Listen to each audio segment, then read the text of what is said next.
Abonnez-vous sur notre chaîne YouTube Kadhafi Moumoudi pour ne rien manquer. Ezalaki benda bika lundi 14 février au na Wenza Matete, wapi bateki baboyi bo matisi mpaku ya l'État.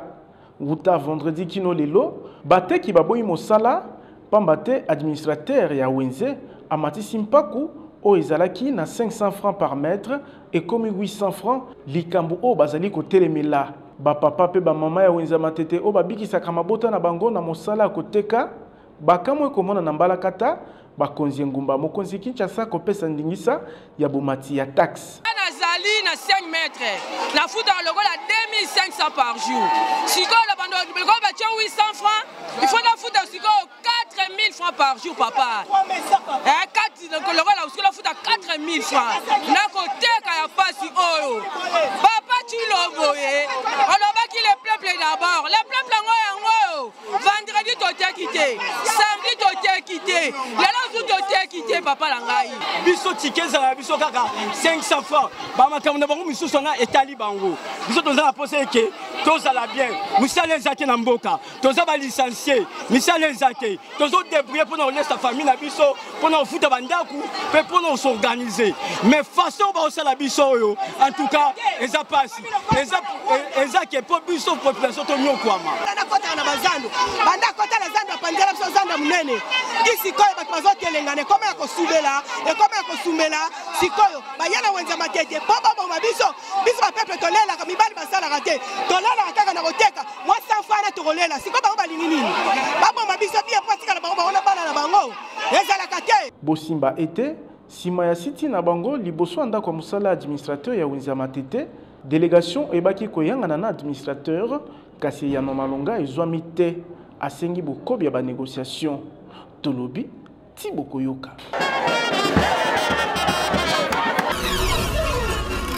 Abonnez-vous sur notre chaîne YouTube Kadhafi Moumoudi pour ne rien manquer.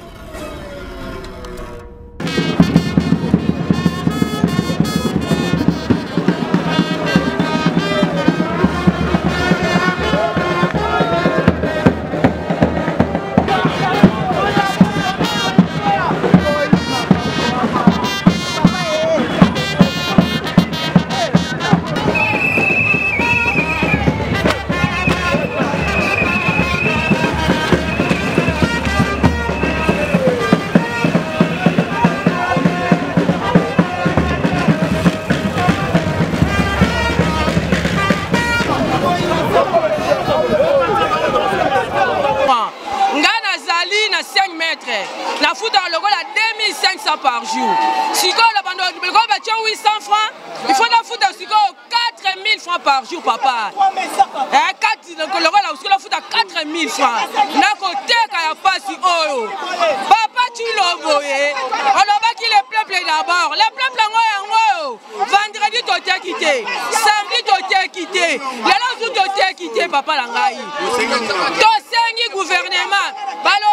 Balobi lettre o muta sinyango ezali gudani nani papa Chantiling Ngobila na chef de l'Assemblée nationale nani pasteur Godin Poy balobi signature wana bango nde ba uti lango kuna balobi bango mi balende mikande uti kuna balobi papa Godin Poy na papa Chantiling nde eyeboye papa to sali 3 jours to oteka te 800 francs papa 800 francs par les mètres. Ba marché pirate, Wenza abso to na 4. Mais Wenza ko baka libanda, ba marché pirate bela libanda. Biso ba kota la passe. Atayo mo papa tike mati. Papa Chilombo lobela biso Chilombo. Papa Félix Antoine oli kamo lobela biso papa na suki wana. C'est simple. Maman l'administrateur du marché de Matete, c'est lui qui n'a pas eu à respecter l'arrêté du ministre provincial. La maman voulait nous imposer, au lieu de 400, il nous impose 800. En disant ceci en lingala, on a beau y Wenza Matete pour 800, il doit chercher sa marché.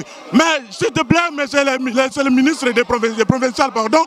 Est-ce que si réellement la personne qui est au marché de Matete vous représente, s'il vous représente réellement, pourquoi ne peut pas adapter pourquoi ne peut pas adapter entièrement les tickets? S'il vous plaît, Les tickets n'est pas à 800 francs, c'est les tickets est à 400 francs. S'il vous plaît, sous émotion que je suis, je ne peux pas s'exprimer beaucoup. Les maîtres, c'est à 400 francs. Je suis tellement sous émotion. Veuillez comprendre mon émotion. Merci.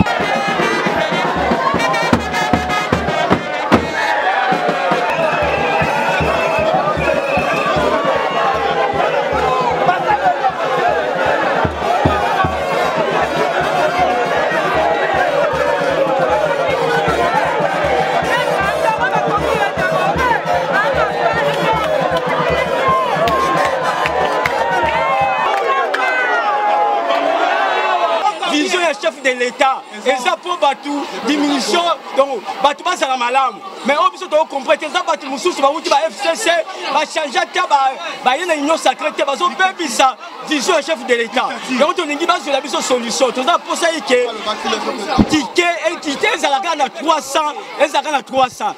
Sécurité dans Bango, ils ont organisation dans Bango. Et ça par rapport à contrat la bango de signer tel bisoté biso ticket za biso kaka 500 francs ba makambo na bango misusu na etali bango biso toza na poser que toza la bien musala ezaki na mboka toza ba licencié musala ezaki tozo débrouiller pour na laisser sa famille na biso pour na futa bandaku pe pour na s'organiser mais façon ba osala biso yo en tout cas eza passe eza que pour biso population to nyokwama biso population to ke biso to yango to lingi boka yango tolingi va changer système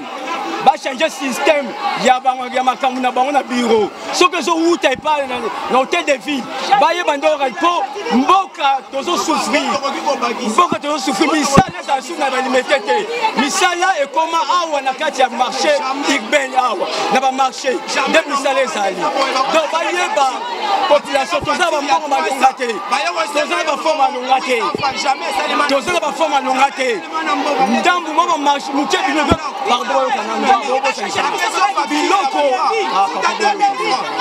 biloko musala na kota na bazando banda kota na zando apanzela biso zando munene kisikoyo bato bazotelengana ekoma ya kosumela sikoyo bayana wenza matete po baboma biso bapeple tolelaka mibali basalaka te tolelaka kaka na koteka mwa sanfana tokolela sikoyo bango balingi nini baboma biso bie po atikala bango baona bana na bango ezalaka te toboyi yango toboyi soki te batika kibukonzi mpe ebongi na bango tipo azokokela eloko te kobanda na tata la bango tina bango na se bakoki eloko moko te zéro. Aujourd'hui sur terrain, c'était quoi les motifs? Ce n'est pas une question de l'UDPS, je suis aussi vendeur de marché. Et dans ce marché-là, de fois réellement, ça nous permet réellement de vivre dans nos maisons. Et il s'est fait que l'administration du marché avait réellement décidé la hausse du taxe. C'est la raison pour laquelle nous avons décidé aujourd'hui de réagir parce que nous ne sommes pas d'accord avec le prix actuel. Il nous faut payer 800 francs. Pendant que par rapport à l'hôtel de ville, le frais, la taxe revient à 400 francs. Nous nous disons, les autres 400, comment est-ce que c'est ventilé? C'est la raison pour laquelle nous avons dit non et nous tentons de faire comprendre à l'administrateur qu'elle est dans l'obligation de collaborer parce qu'il y a réellement cet esprit du partenariat qui doit nous caractériser. Est-ce que vous avez parlé avec l'administrateur du territoire et qu'est-ce que vous avez compris? Nous avons parlé avec le représentant de l'administrateur du marché. On a tenté de discuter avec lui. Nous lui avons fait voir réellement quels sont nos griefs. Et de nos griefs, il a tenté réellement de donner quelques réponses. Et il a demandé que nous puissions continuer avec les négociations. Et nous lui avons signifié qu'il est important, aussi longtemps qu'il n'y a pas encore compromis, que nous puissions continuer avec l'ancien prix. Ce n'est qu'après compromis que nous allons voir qu'est-ce qu'il faut faire. Et l'ancien prix, c'est 500 francs. Nous lui avons dit qu'il n'est pas important qu'en dehors de la taxe prévue, qu'il y ait d'autres frais qu'ils ont tendance à percevoir sans pour autant que ça soit conforme à la loi. Et il a dit qu'il va voir dans quelle mesure il faut nécessairement réparer. Est-ce que vous pensez que cette démarche va aboutir? Je suis d'avis que quand il y a pression, les gens finissent toujours par changer. Et avec la pression, la Bible nous dit le royaume de Dieu appartient aux violents. Ceux-là qui ne baissent pas les bras continuent à demander, ils finissent toujours par avoir ce qu'ils veulent. Et c'est sûr qu'il va finir par fléchir. Et si jamais rien n'est fait? Quelque chose se fera toujours. J'ai confiance par rapport à ce combat, l'UDPS a lutté pendant 37 ans. Il a fini par réussir sans pour autant prendre les armes. De la même manière, pacifiquement, nous allons finir par le faire fléchir. Est-ce que vous êtes dans la vie de ceux qui pensent qu'il faut peut-être changer l'administrateur du territoire, du marché? Oui, il faut changer l'administrateur parce que s'il faut changer l'administrateur, la raison principale, c'est le mépris qui caractérise réellement l'administrateur. Elle a tendance à ne pas respecter les vendeurs. Elle a tendance à mépriser, elle a tendance à injurier, ce qui n'est pas du tout bon. C'est moi qui vous remercie.